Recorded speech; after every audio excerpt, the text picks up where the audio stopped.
ఆరుగాలం కష్టపడి పంట పండించే రైతన్న కోసం రివ్యూ చేయడానికో రైతుల కష్టాలు తీర్చడానికో ఈ ముఖ్యమంత్రి గారికి ఈ ప్రభుత్వానికి కనీసం సమయం లేకపోవడం అనేది చాలా దురదృష్టకరం.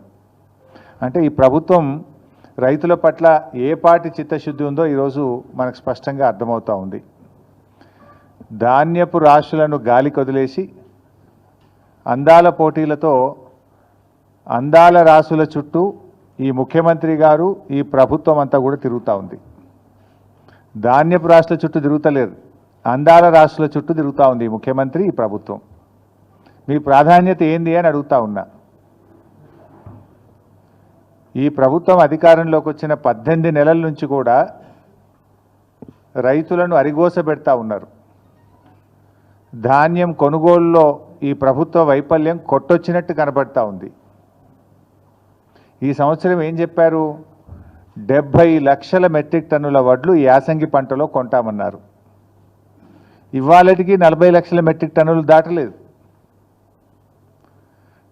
రైతులకు దాదాపు 4,000 కోట్ల రూపాయలు బకాయి పడ్డది ప్రభుత్వం. అంటే కొన్నటువంటి వడ్లకు 48 గంటల్లోనే డబ్బులు ఇస్తామని ఉత్తమ్ కుమార్ రెడ్డి గారు ప్రగల్భాలు అయితే బాగా బలుకుతూ ఉన్నారు. 48 గంటలు కాదు కదా, 10 రోజులైనా కూడా ప్రభుత్వం కొన్న ధాన్యానికి రైతులకు డబ్బులు పడడం లేదు. బోనస్ అయితే దిక్కే లేదు. యాసంగి పంటలో 512 కోట్ల రూపాయలు ప్రభుత్వం బోనస్ కింద రైతులకు చెల్లించాల్సి ఉంది. 512 కోట్ల రూపాయలు కాదు కదా, 5 పైసలు కూడా బోనస్ కింద ఈ ప్రభుత్వం ఇప్పటిదాకా రైతులకు విడుదల చేయలేదు. కొన్నటువంటి ధాన్యానికి కూడా 4,000 కోట్ల రూపాయలు బకాయిలు పడ్డది. మంత్రి గారేమో 48 గంటలు అంటాడు, 10 రోజులైనా ధాన్యానికి డబ్బులు రానటువంటి పరిస్థితి ఉంది. అమ్ముకోవడానికి తిప్పలే, అమ్మిన తర్వాత డబ్బులు రావడానికి కూడా రైతులు ఆ కార్యాలయాల చుట్టూ తిరుగుతూ తిప్పలు పడుతున్న పరిస్థితి ఉంది. కొనుగోలు కేంద్రాలకు వచ్చి కొనుగోలు కేంద్రాల్లో రోజుల తరబడి ఎదురు చూస్తున్నటువంటి పరిస్థితి. ఇవాళ ఒక 4 లక్షల మెట్రిక్ టన్నుల ధాన్యం కొనుగోలు కేంద్రాల్లో రోజుల తరబడి పెండింగ్లో ఉంది.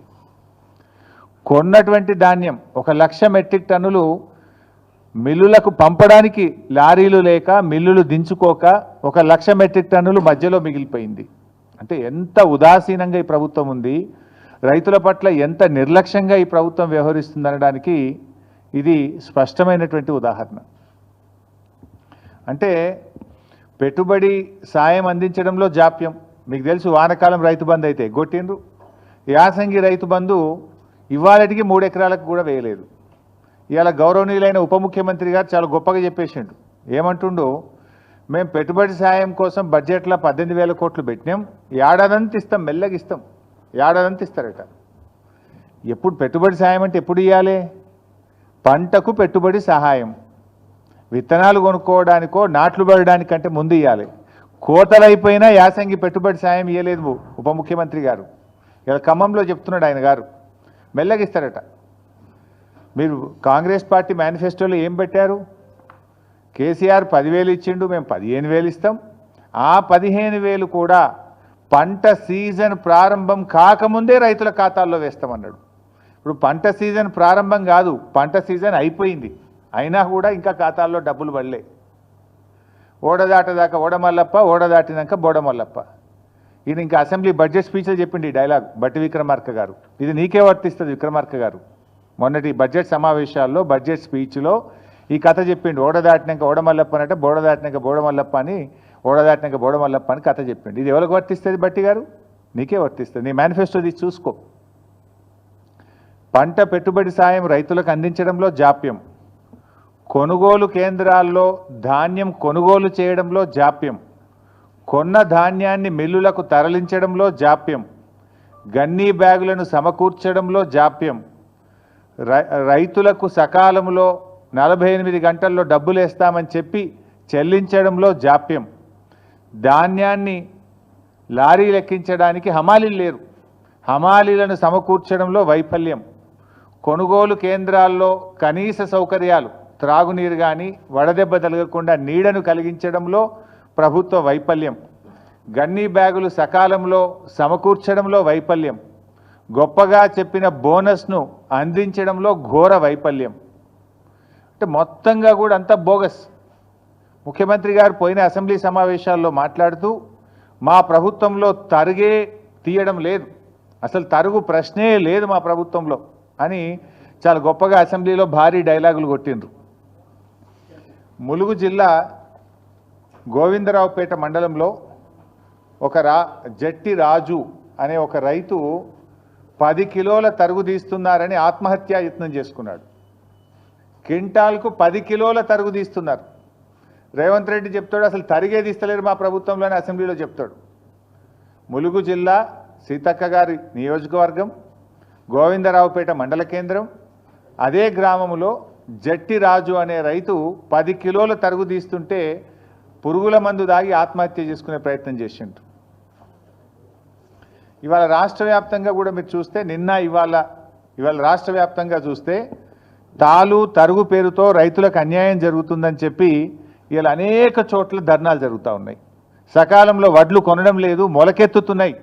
మొన్న నా నియోజకవర్గం ఇరుకోడు గ్రామంలో నేను వెళ్తే వడ్లు వర్షం పడి ప్రభుత్వం కొనకపోవడం వల్ల మొత్తం మొలకలెత్తినాయి. మొలకలెత్తి రైతులు అసలు 600-700 క్వింటాలకు ప్రైవేట్ వాళ్ళకు అమ్ముకుంటున్న పరిస్థితి. అంత దారుణమైన పరిస్థితి క్షేత్రస్థాయిలో ఉంది. ఇవాళ కొనుగోలు కేంద్రంలో కొన్న వడ్లు కూడా సకాలంలో తరలించక సంచులు తడిచిపోతున్నాయి. 3-4 రోజులు కొనుగోలు కేంద్రంలో అసలు వారం 10 రోజులు అవుతుంది, కొన్నాక కూడా 3-4 రోజుల దాకా మిల్లులు దించుకోవడం లేదు. అంటే ఒక్కొక్క రైతు 10 రోజులు ఉంటుండు కళ్ళంలో. వడ్లు తెచ్చినప్పటి నుంచి మిల్లులో దించే వరకు 10 రోజులు పడిగాపులు గాయాల్సి వస్తూ ఉంది. మరి బాయికాడ బర్రేం కావాలి, దుడ్డేం కావాలి, మళ్ళీ వానకాలం వర్షాలు పడుతున్నాయి, వర్షాకాలానికి రైతు సమాయత్తం కావాలన్నా వద్దా? 10 రోజులు పండించిన ధాన్యాన్ని అమ్ముకోవడానికి కళ్ళాల్లో రైతులు వేచి చూడాల్సిన పరిస్థితి ఏర్పడితే ఏంటి? ఎందుకంటే ఇక్కడ వడ్లు ఆరబెట్టడానికి, వడ్లు కొనడానికి వారం రోజులు పడుతుంది. మళ్ళీ లోడ్ అయినాక రైస్ మిల్లులో దించుకోవడానికి 2 రోజులు 3 రోజులు పడుతూ ఉంది. రైస్ మిల్లులో దిగి రైతు సంతకం పెట్టేదాకా అక్కడ ఉండాల్సి వస్తుంది. 10 రోజులు రైతు తాము పండించిన పంట అమ్ముకోవడానికి ఈ ప్రభుత్వంలో ఇబ్బందులు పడాల్సినటువంటి పరిస్థితి ఏర్పడుతూ ఉంది. ముఖ్యంగా ఈ ప్రభుత్వం చాలా విషయాలు చెప్తూ ఉంటారు. మాటలు ఘనం, చేతలు శూన్యం. ఈరోజు కొనుగోలు కేంద్రాల్లో కనీస వసతులు లేకపోవడం వల్ల, నీడ లేకపోవడం వల్ల, త్రాగునీటి వసతి లేకపోవడం వల్ల, రోజుల తరబడి ఎండలో ఉండడం వల్ల పిట్టల్లాగా రైతులు చనిపోతూ ఉన్నారు. నిన్న మహబూబాబాద్ జిల్లా పోచంపల్లి గ్రామంలో గొగులోతు కిషన్ అనే రైతు నిన్న కూడా చనిపోవడం జరిగింది. ఇలా గొగులోత్ కిషన్ ఎందుకు చనిపోయిండు? రోజుల తరబడి అక్కడ ఉండి గొగులోత్ కిషన్ రోజుల తరబడి ఆ పంట అమ్ముకోవడానికి కొనుగోలు కేంద్రంలో ఉండి తీవ్రమైన వడదెబ్బకు లోనైపోయి గొగులోత్ కిషన్ గారు నిన్న మహబూబాబాద్ జిల్లాలో చనిపోవడం జరిగింది. అదేవిధంగా 15 ఏప్రిల్లో జగిత్యాల జిల్లాలో ధారూరు గ్రామంలో వడదెబ్బ దాకి జలపతి రెడ్డి అనేటువంటి రైతు కొనుగోలు కేంద్రంలోనే వడ్ల కుప్ప మీదనే చనిపోయినటువంటి పరిస్థితి. అదేవిధంగా ఏప్రిల్ 21వ తేదీ మహబూబాబాద్ జిల్లా తొర్రూరు గ్రామంలో ప్రేమలత గారు, మహిళా రైతు, హనుమాన్ల ప్రేమలత గారు మహిళా రైతు వడదెబ్బ తగిలి తొర్రూరులో వారు వడ్ల కుప్ప మీదనే చనిపోయినటువంటి పరిస్థితి. అదేవిధంగా నెల్లుకుదిరి మండలం మదనతుర్తి గ్రామంలో బిర్రు వెంకన్న, చూడండి వడ్ల మీదనే బిర్రు వెంకన్న అనే రైతు వడ్ల మీదనే చనిపోయినటువంటి పరిస్థితి. ఎండ దెబ్బ తగిలి కళ్ళంలోనే తాను 6 కాలం కష్టపడి పండించిన పంట మీద, ధాన్యం మీదనే చనిపోయినటువంటి బిర్రు వెంకన్న దృశ్యం ఇది. అదేవిధంగా మన జనగామ నియోజకవర్గం చేర్యాల మండలంలో ఆకునూరి గ్రామంలో చింతకింది హనుమయ్య అనేటువంటి రైతు అక్కడే కళ్ళంలోనే మరి ధాన్యం అమ్ముకోవడానికి వచ్చి అక్కడే చనిపోవడం జరిగింది. అంటే ఈ రకంగా ధాన్యపు రాశులే సాక్షిగా కొనుగోలు కేంద్రాల్లోనే రైతు మరణాలు జరుగుతూ ఉంటే ఈ ప్రభుత్వానికి చీమ గుట్టినట్టు కూడా లేదు. ఈ మరణాలు సహజ మరణాలు కావు, ఇవి రేవంత్ రెడ్డి ప్రభుత్వం యొక్క నిర్లక్ష్యం వల్ల జరిగినటువంటి మరణాలు. ఈ మరణాలకు రాష్ట్ర ప్రభుత్వమే బాధ్యత వహించాలి.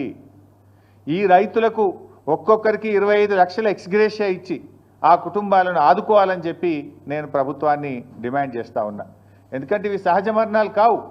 ఒక రకంగా చెప్పాలంటే ఇవి ప్రభుత్వ హత్యలు, ప్రభుత్వ నిర్లక్ష్యం వల్ల జరిగినటువంటి మరణాలు. గతంలో బీఆర్ఎస్ ప్రభుత్వం మీద దుమ్మెత్తి పోసినటువంటి కాంగ్రెస్ నాయకులు ఇవాళ ఎందుకో కల్లాల కాడికి పోతలేరు. ఆనాడు బీఆర్ఎస్ ప్రభుత్వంలో అన్నీ చక్కగా జరుగుతుంటే కూడా మా మీద బురద జల్లాలని కల్లాల్లోకి వెళ్ళి నానా యాగి చేసినారు. ఇవాళ ముఖ్యమంత్రి పట్టించుకోడు, మంత్రులు కల్లాల కాడికి పోరు, ఎక్కడ రివ్యూ చేయడానికి వీళ్ళకి టైమే దొరకలేదు. రైతులంటే వీళ్ళకి ప్రేమే లేదు ఈ ప్రభుత్వానికి. అంటే రైతుల పట్ల కాంగ్రెస్ ప్రభుత్వం చూపుతున్నటువంటి నిర్లక్ష్యం ఇవాళ వారి ప్రాణాల మీదకి వచ్చినటువంటి పరిస్థితి. ప్రభుత్వం అసలు రివ్యూ లేకుండా మొద్దు నిద్రపోతున్నటువంటి పరిస్థితి. ముఖ్యంగా ఇవాళ ఈ ప్రభుత్వం ఏ విషయంలో మీరు రైతుల విషయంలో గమనిస్తే వానకాలం ముఖ్యమంత్రి ఏమో ఈజ్ బిజీ విత్ అందాల పోటీల రివ్యూలు. ఎక్కడ పెట్టారు ఆ రివ్యూ కూడా? పోలీస్ కమాండ్ అండ్ కంట్రోల్ రూమ్లో. ఆ పోలీసు వాళ్ళని కూడా పనిచేసుకొనియకుండా సెక్రటరేట్ ఓడిన గారు అయితే జూబ్లీ హిల్స్ ప్యాలెస్, లేకపోతే పోలీస్ కమాండ్ కంట్రోల్ రూమ్. నెల రోజులకు ఒక్కసారి కూడా సెక్రటరేట్ ముఖం చూస్తలేడు. ఇవాళ ఆ పోలీస్ కమాండ్ కంట్రోల్ రూమ్లో అందాల పోటీల మీద రివ్యూ పెడుతున్నావు కదా రేవంత్ రెడ్డి గారు. మరి రైతులకు రైతు బంధు అందిందా లేదా అని ఎందుకో రివ్యూ పెట్టవు?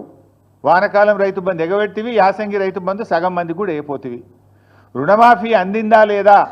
42,000 కోట్లు రుణమాఫీ ఇస్తామని చెప్పి కాంగ్రెస్ పార్టీ అసెంబ్లీలో బడ్జెట్ ప్రసంగంలో చెప్పి ఎన్నికల సమయంలో హామీ ఇచ్చినవు. మరి అసెంబ్లీలో బడ్జెట్లో చెప్పిన రుణమాఫీ 42,000 కోట్లు అయిందా లేదా అని రివ్యూ చేయడానికి నీకు సమయం దొరకలేదా రేవంత్ రెడ్డి గారు? కేసీఆర్ గారు రైతు బీమాను దేశంలోనే ప్రపంచంలో ఎవరు చేయని పని రైతు బీమాని తెచ్చి రైతులకు భరోసాని ఇచ్చిండు, ధైర్యాన్ని ఇచ్చిండు. ఇవాళ మీరు ఇంతవరకు ఫిబ్రవరిలో కట్టాల్సిన రైతు బీమా పైసలు మే నెల వచ్చినా రైతు బీమా పైసలు కట్టలే. ఇవాళ మార్చ్, ఏప్రిల్, మేలో చనిపోయిన రైతులకు రైతు బీమా డబ్బులు రావడం లేదు. దీన్ని రివ్యూ చేయడానికి రేవంత్ రెడ్డి గారు మీకు సమయం లేదా అని నేను అడుగుతా ఉన్నా. ఈ వడ్లు కొంటలేరు, వడ్ల కుప్పల మీద రైతులు పిట్టల్లాగా రాలిపోతుంటే దీని మీద రివ్యూ చేయడానికి మీకు సమయం లేదా అని నేను అడుగుతా ఉన్నా. 4,000 కోట్లు వడ్లు కొన్న రైతులకు డబ్బులు రావడం లేదు. గొప్పగా చెప్పిన 512 కోట్ల బోనస్ రావడం లేదు. ఇవి ఎందుకు పడతలేవు రైతులకు? 48 గంటల్లో కేసీఆర్ ఇచ్చినప్పుడు మీరు ఎందుకు ఇయ్యలేకపోతుండ్రో రివ్యూ చేసుకోవడానికి మీకు సమయం లేదా రేవంత్ రెడ్డి గారు? అందాల పోటీల మీద ఉన్న శ్రద్ధ రైతుల మీద మీకు ఎందుకు లేదు అని నేను సూటిగా ప్రశ్నిస్తా ఉన్నా. ఇవాళ అనేక చోట్ల నేనేమి రాజకీయంగా చెప్తున్నటువంటి విషయం అంతకంటే కాదు. ఇవాళ ఉదయం నుంచి ఇవాళ జూపల్లి గారి నియోజకవర్గం కొల్లాపూర్లో తడిసిన ధాన్యాన్ని కొనాలని రైతులు రోడ్డెక్కినారు. వాళ్ళని పట్టించుకునే నాతుడు లేదు.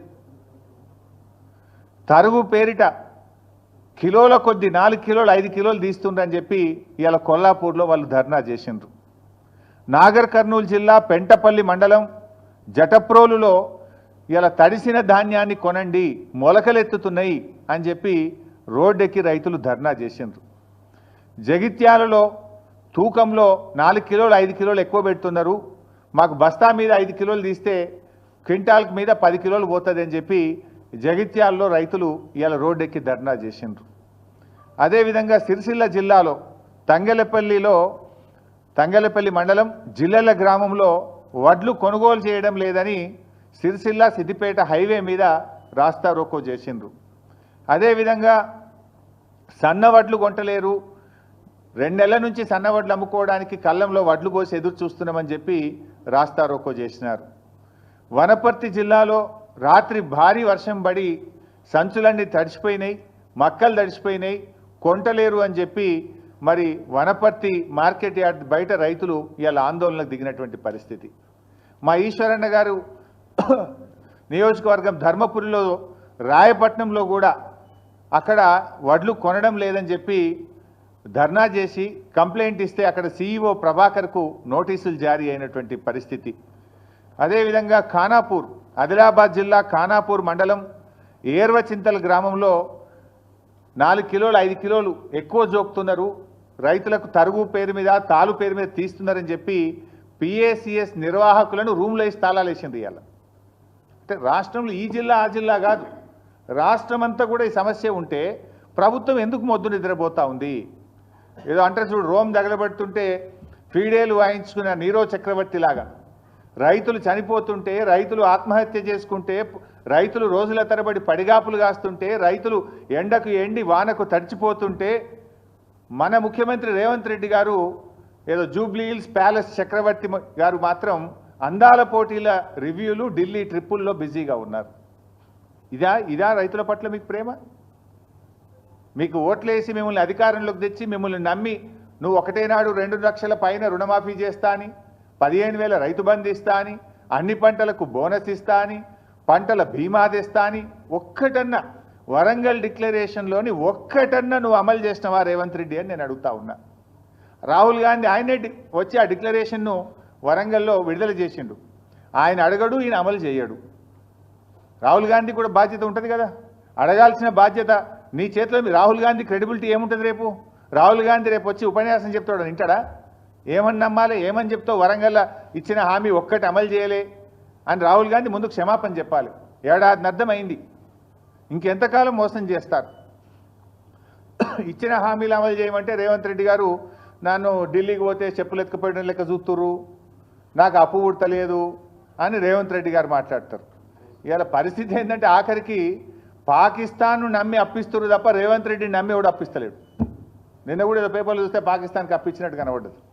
అంటే నీ పరిస్థితి అట్లా తయారైపోయింది. ఏంది అసలు నువ్వు? నీకు పాలన చేతగాక, నీ ప్రజెంటేషన్ సరిగా లేక, నువ్వు ప్రతిపక్షం మీద బురద జల్లబోయి నువ్వు తీసుకున్న గోతులే నువ్వే పడ్డావు. ఇప్పుడు ప్రభుత్వాన్ని నడపడం అంటే ప్రతిపక్షాల మీద దుమ్మెత్తి పోసినంత సులువు కాదు రేవంత్ రెడ్డి గారు. ఇప్పటికైనా పాలన మీద దృష్టి పెట్టు, రైతుల కష్టాలు తీర్చాలని చెప్పి నేను రేవంత్ రెడ్డి గారిని కోరుతా ఉన్నా. తక్షణమే ముఖ్యమంత్రి గారు రివ్యూ చేసి ధాన్యం కొనుగోళ్లను వేగవంతం చేయండి. నిన్న వర్షం పడ్డది, ఇవాళ రేపు కూడా వర్షాలు ఉన్నాయని వాతావరణ శాఖ చెప్తా ఉన్నారు.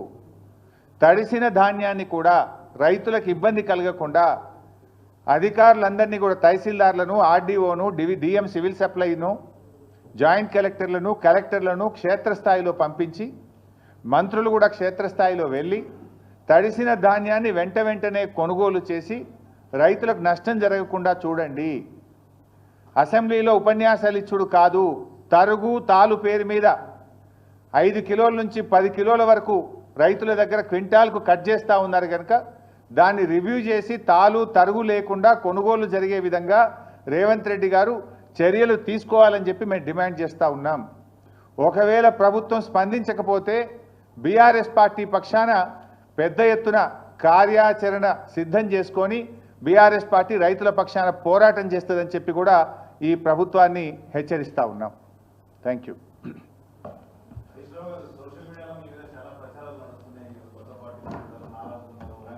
నేను ఇంత మంచిగా మాట్లాడితే నువ్వేంది?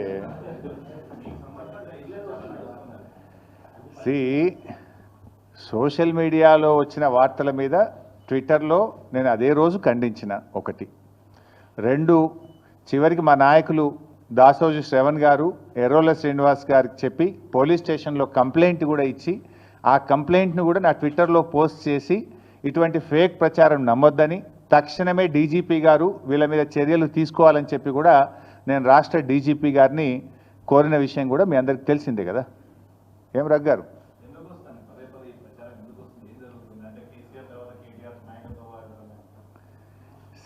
ఆ పంచాయతీ లేదు మా పార్టీలో. నేను చాలాసార్లు కూడా చెప్పాను, మీరందరూ కూడా చూసింటారు. ఒక్కసారి కాదు, కొన్ని 100ల సార్లు చెప్పి ఉంటాను. ఇవాళ కేసీఆర్ గారు మా పార్టీ అధ్యక్షుడు, ఆయన యొక్క ఆదేశాలను తూచా తప్పకుండా పాటించే ఒక క్రమశిక్షణ కలిగిన కార్యకర్త హరీష్ రావు అని చెప్పిన. ఇది బహుశా 100ల సభల్లో చెప్పిన, టీవీ డిస్కషన్స్లో చెప్పిన, ప్రెస్ మీట్లలో చెప్పిన, చిట్చాట్లో చెప్పిన, అనేక సందర్భాల్లో కూడా చెప్పిన. సో మీరు అన్నట్టు కేటీఆర్ గారికి నాయకత్వం అప్పచెప్తే స్వాగతిస్తాను. డెఫినెట్గా ఐ కోఆపరేట్. ఒక కార్యకర్తగా హరీష్ రావు పార్టీ నిర్ణయాన్ని, కేసీఆర్ నిర్ణయాన్ని ఎప్పుడైనా శిరసా వహిస్తాడు తప్ప గీత దాటే వ్యక్తి కాదు. ఇది నా 25 ఏళ్ల రాజకీయ ప్రస్థానం చూపిస్తుంది. 25 ఏళ్ళ నుంచి నేను బీఆర్ఎస్ పార్టీలో ఉన్నాను. పార్టీ జెండా పుట్టుక నుంచి ఈ రోజు వరకు కేసీఆర్ గారి అడుగుజాడల్లో వారి సూచనలకు అనుగుణంగా పనిచేసేటువంటి ఒక కార్యకర్తగా హరీష్ రావు పని చేసిండు, రేపు కూడా చేస్తాడు. Thank you.